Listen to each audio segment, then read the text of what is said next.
Over the course of our lives, things happen to us that can really shift the way that we see ourselves and relate to the world around us.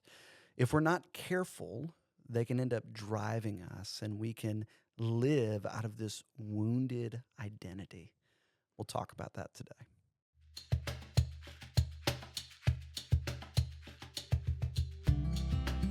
Recovery can be hard, but it's worth it.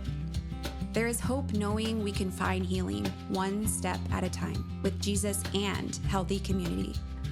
Whether you're struggling with a hurt or a hang-up or a habit, you're not alone.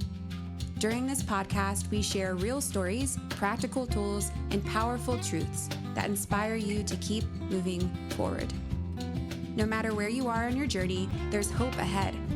So stick with us as we walk this path together through Celebrate Recovery.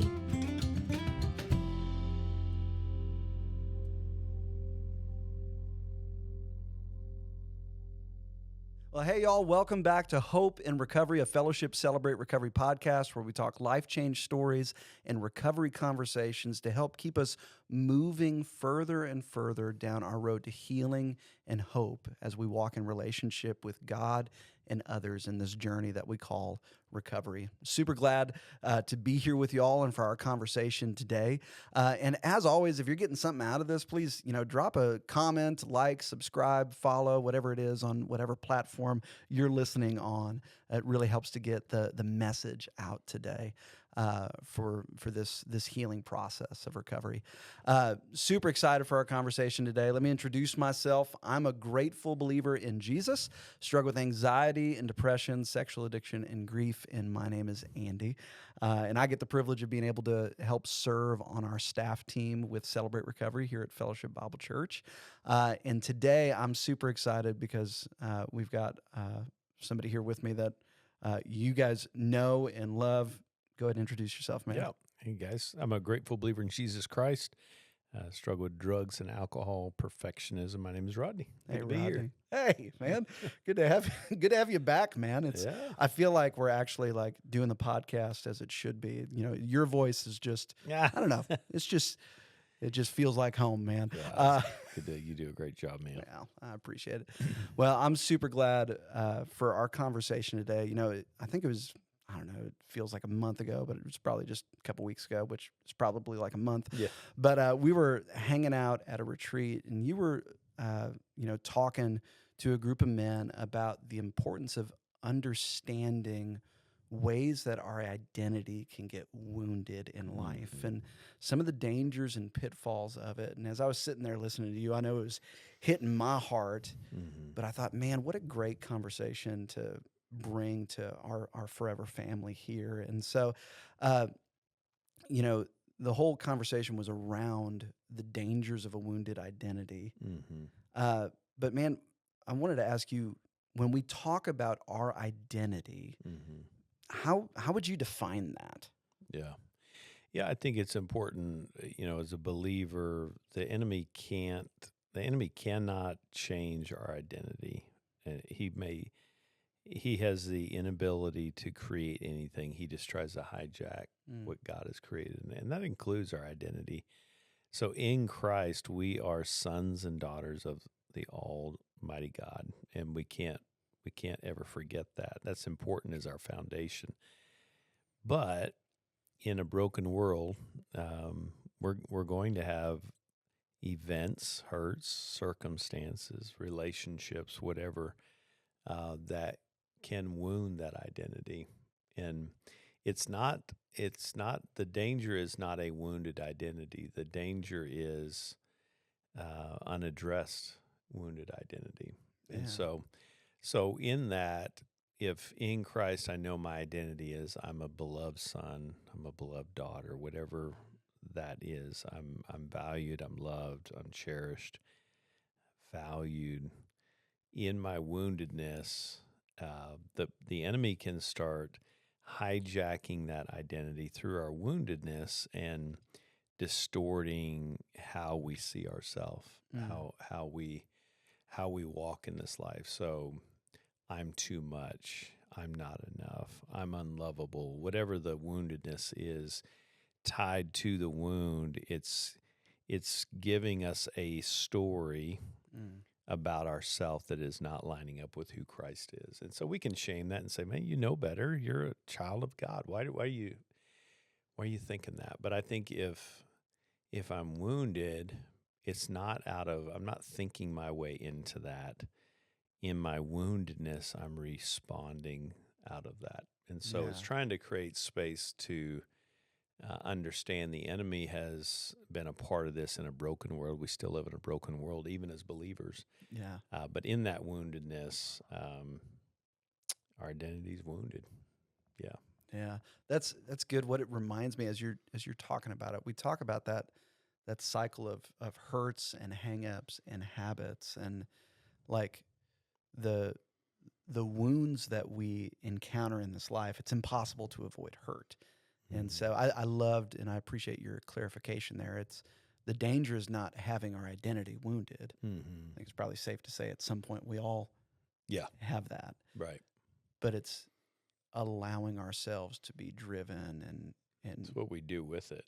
what Right. we do with it. If I think I'm a failure in the kind of the hang-up part of the hurts, hang-ups, habits, if I think I'm a failure, the habits part, if I stay in that place of I'm not enough, unlovable, I'll go to things to confirm that belief and to try to escape the pain of what it feels like to feel like. I mean, it's interesting to think about when in my woundedness, if I think I'm a failure, Mm-hmm. then backtracking from that, how does that impact me? What's the emotions that come up for me? What's the stories within that pain? What's the emotions that are tied to that to feel like? And this is why in emotions we talk a lot of. We'll hear this in capital C church. Yeah. Don't listen to your emotions; they'll lie to you. But I think emotions are very honest because they're revealing what I'm believing. Yeah. And so in a wounded identity, it makes sense that if you feel like you are worthless, that you feel down and sad and depressed because you believe that you have no value. And that's the woundedness. And that's why taking it to the Father is such an important part of this process is I have to acknowledge where I am and then allow him to heal that so that he can ultimately transform it back to his original design in my true identity in Christ, not operating out of my woundedness, but operating out of my identity in Christ. Yeah, that's so good. You said something in there that I don't want to miss. Almost like trying to interrogate ourselves on what are the things that we believe about myself. And so like I'm a failure. And then you said something along the lines of like when I think about me being a failure, what are the emotions that come up and what are the stories that are associated with that pain? Am I getting that right? Yeah. So yeah, if when did I first believe that? If I believe that I'm a failure, that's a wounded identity. We can shame that and say, you know the truth, just embrace the truth. Now there's value in that. We want to stimulate our mind with new different things. But if I don't get to understand where that faulty, wounded identity is stemming from, it's like repairing, my refrigerator when my water heater's broke. Yeah. It's like, okay, maybe repairing the refrigerator, there's benefit there, but if I don't take care of this, then I'm going to have other issues in the home kind of a thing. So I need to get to the heart of when did I first believe that? Now you're getting into a pain point. When did I first believe I was a failure? Oh, it was at this time in my life. So now there's a marker in my life that I'm looking at to lean into. So the wounded identity is a byproduct of the wound itself. Yep. And if I just speak against the identity, right, even though even though some of the things I'm buying into might not be true, that doesn't mean that we don't speak against some of those faulty core beliefs that I'm believing. But if I don't deal with the root, nothing's actually going to heal fully. Which is why we're about going back to the hurt. Address the hurt. That's why we don't just manage behaviors.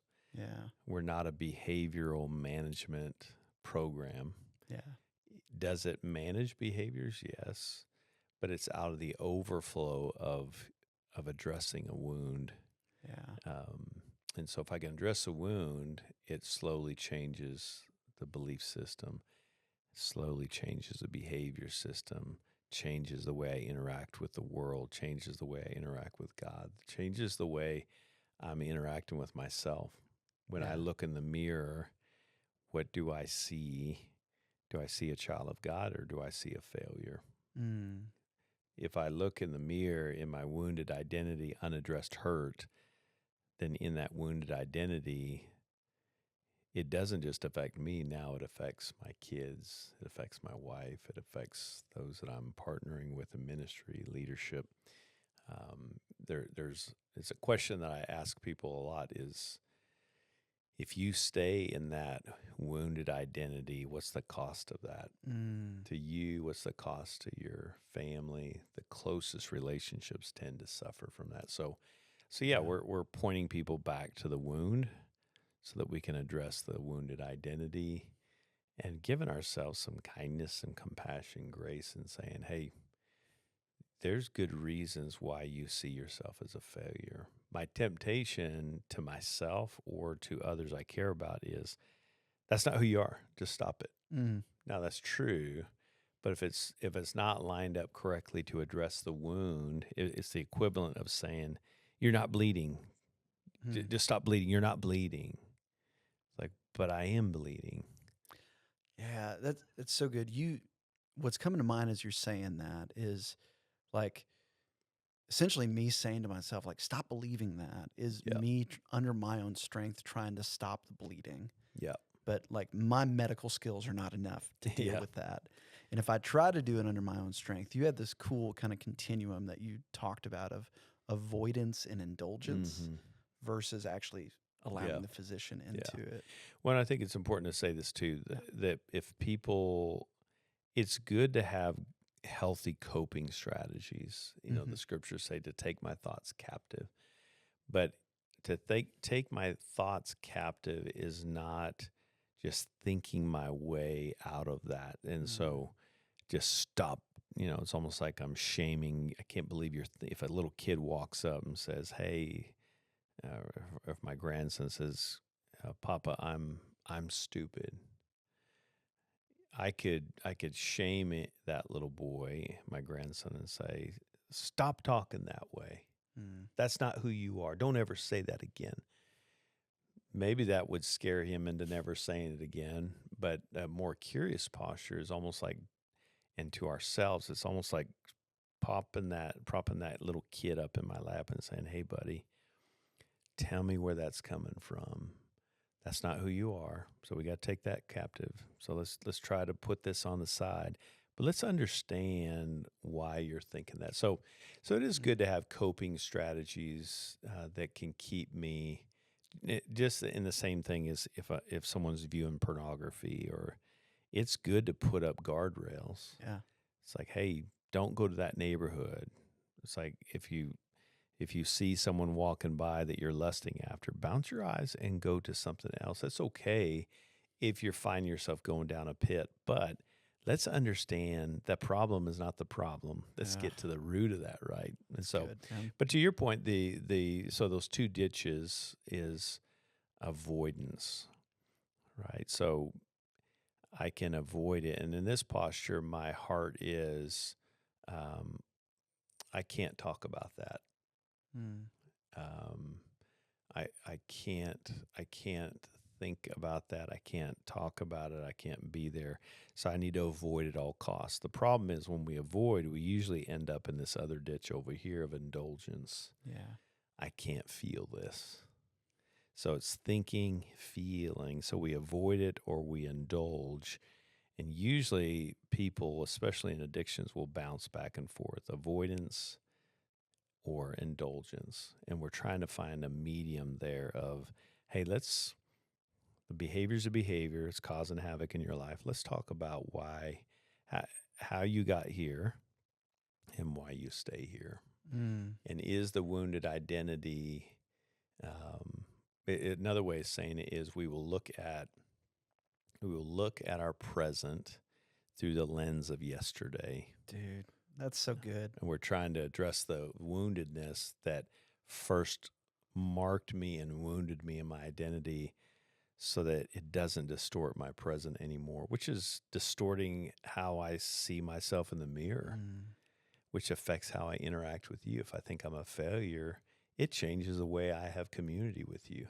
Yeah. Because I don't want you to get close, because I don't want you to see how much of a failure I am. Yeah, I don't want you to confirm what I'm already feeling about myself. So I keep it out. Yeah. And sometimes you think, well, that's a good strategy. You're not going to get hurt. But the problem is, as long as I'm keeping the bad out, guess what else gets blocked out? The good. The good. So I'm trying to address the woundedness of yesterday that's become my lens for how I'm seeing today, which ultimately shapes my future.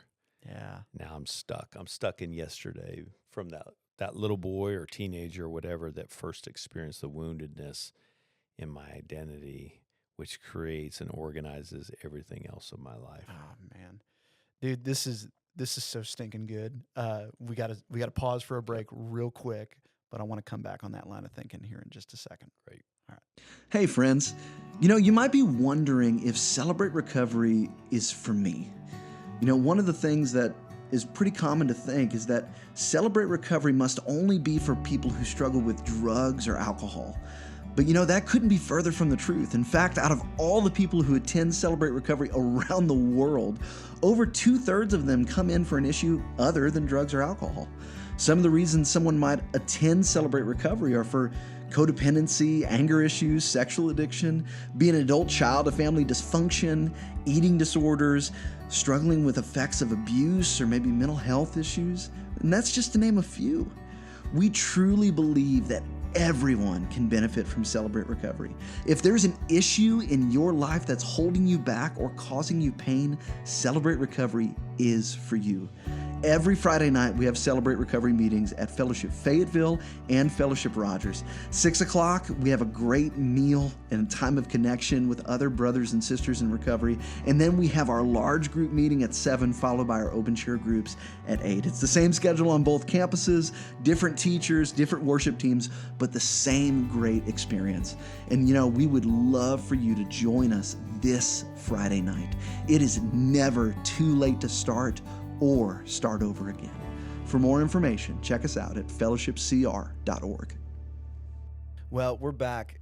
Rodney, right before the break, you were talking about the way that our past woundedness shapes the way that we view the present whenever we're kind of living out of this wounded identity. And so the hurt that I experienced as a teenager or as a kid, those beliefs that this is when they first popped up, now it's driving my present right now.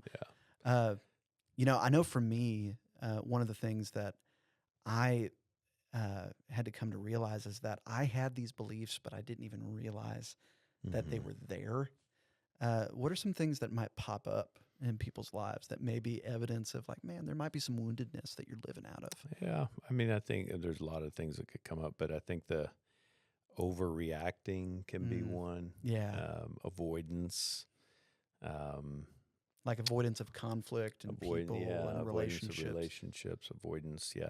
So I think one example that comes to mind is if you and I have a disagreement, you bring something to me and you don't agree with an idea or something, which had never happened. Never happened between us.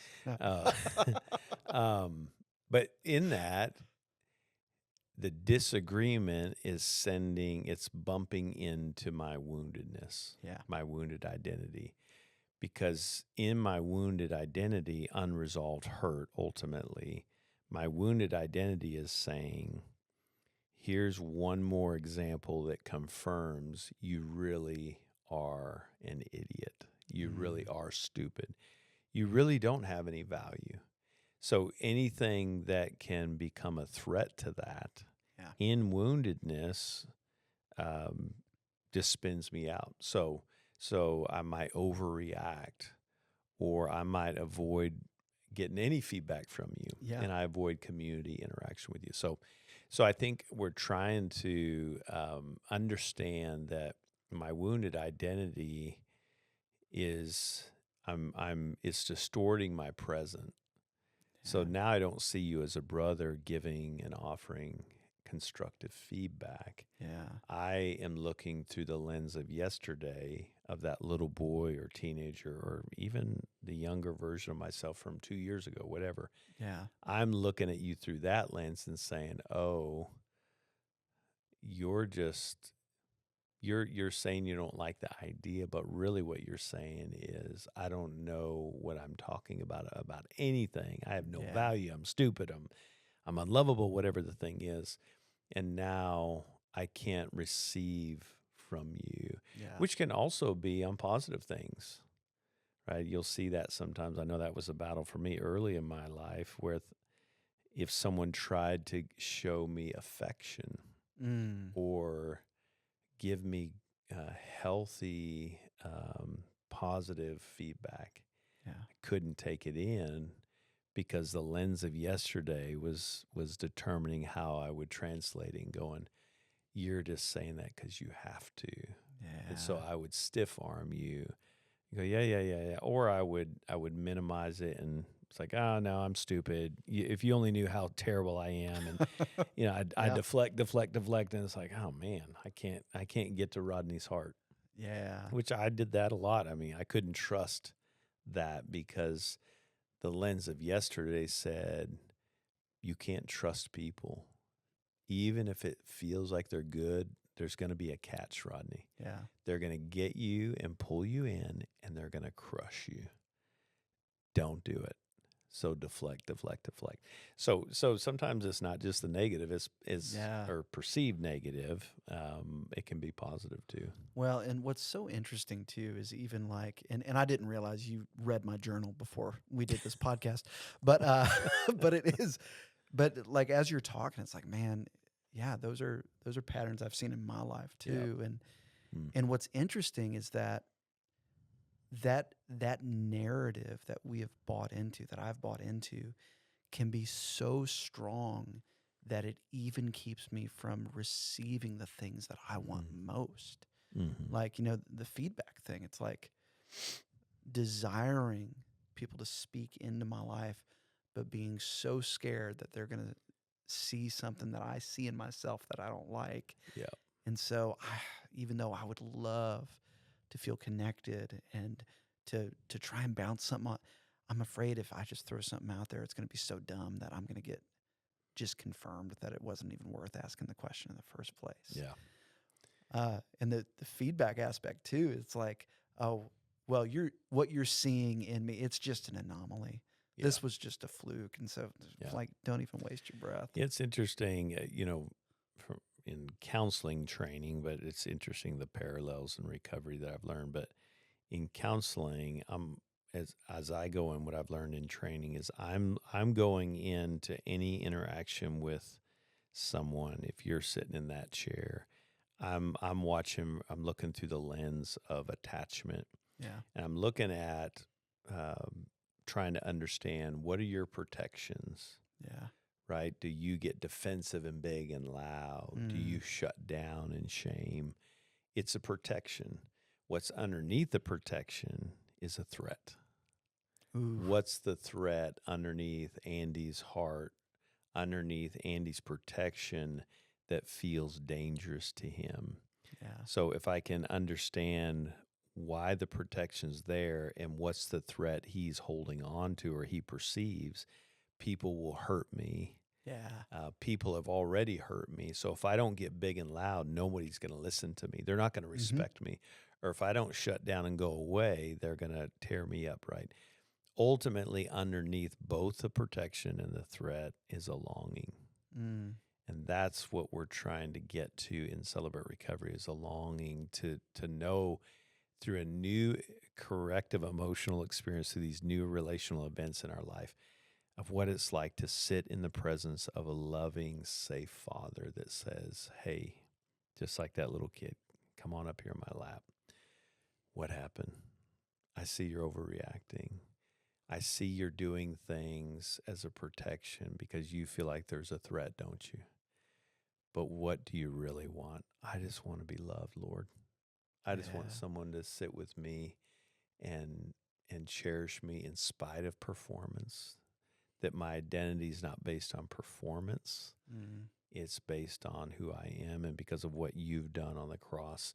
And to experience that starts meeting the longing that we don't even know is there. Yeah. And that's what we're doing in CR.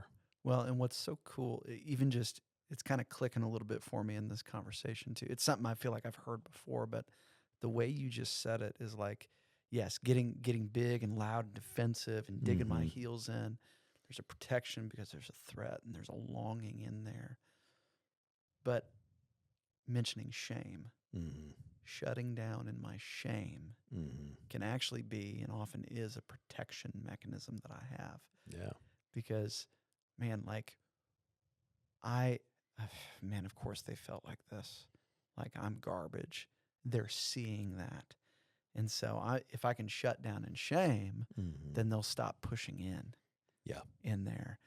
And I think it's interesting in particular with shame, I think in our desire to not drown in the shame in our life, I think sometimes in our recovery spaces, we can miss the message that shame is trying to tell us. Yeah. And all it's saying is, I feel disconnected right now. Yeah. And I need connection with a safe person. We just don't know it. Yeah. And if we took that energy, and I've learned this just in just some great mentors in my life, if we would take that energy of shame and move toward our connection, how could that change us today? Psalm 27:10 is a great passage to what we do. Though my mother and father may forsake me, my Lord will receive me. And that's meeting the longing. We all long for connection in safety, security, protection. And we learn that in Celebrate Recovery, that not everybody is unsafe. Yeah. Not everyone is bad. And the Lord does love me in spite of what I've done, in spite of what's been done to me and my woundedness. I can rest and know that you'll, no matter what my story is through the lens of yesterday, I don't have to look through the lens of yesterday because, Lord, you'll receive me and I can rest in this new identity and not sabotage my walk, all the stuff that we do, that there's all kinds of things that you're talking about. What can we do? Overreacting, pushing people away, sabotaging. There's all kinds of things that we do there. Well, and it's cool just even in this conversation, like understanding, and hopefully those that are listening are realizing this too, like this is underneath our behaviors. Yep. And like, I think about in my shame of being afraid that somebody would see just how awful and garbage I think I believed I was, to try and numb that feeling out and kind of eject myself from that. I ran to pornography, food, relationships. That was my strategy for dealing with it. But so it makes sense that I ran to those things and that we run to these things that we know it's not like we like them. Right. But makes sense. It makes sense. And so if we can slow that down, though, if we can find safe people, and there are safe people, if we can find the safest one of all, which is Jesus, and ask him to sit in it with us, risking being able to sit in it, bring somebody else, bring God into it, allows us the opportunity to actually see what we're looking for under all of the behaviors. Which is why, volume 1 of Celebrate Recovery is about building stability. Yeah. It's like, who am I? Where did I come from? What were the family secrets? All that. and, okay, inviting my first safe, secure attachment relationship, Jesus Christ. If you don't know the Lord, it's going to be hard to do the work. Turn your life and your will over to his care. Now that we've created stability, you're ready for surgery.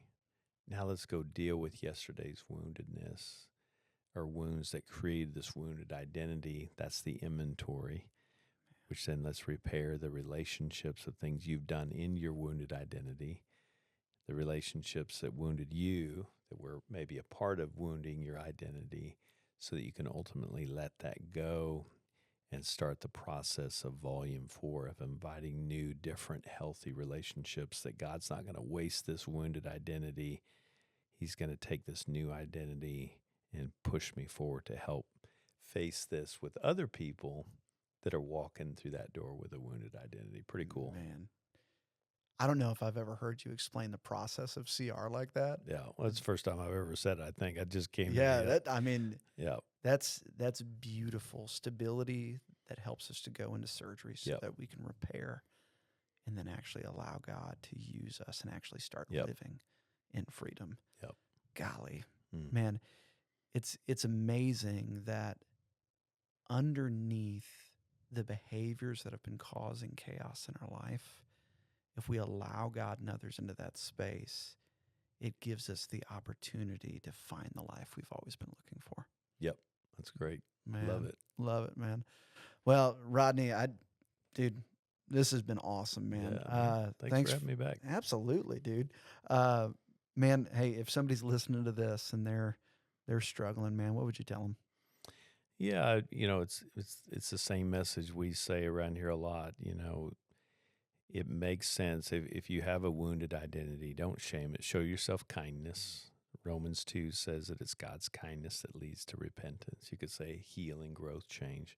Yeah. If that's his strategy, what would it be like for you to, at least with curiosity, consider the possibility of showing yourself kindness and starting with, hey, I want to acknowledge there's enough evidence here that things are off. I'm not going to shame it, but Lord, put me in this space. Maybe Celebrate Recovery could be a space where you could walk through the door with your wounded identity and begin that stability process so that you can begin to get to the good reasons why you do and act the way you do, why you think in your wounded identity the way you do about yourself, that I somehow deserve this or whatever that is.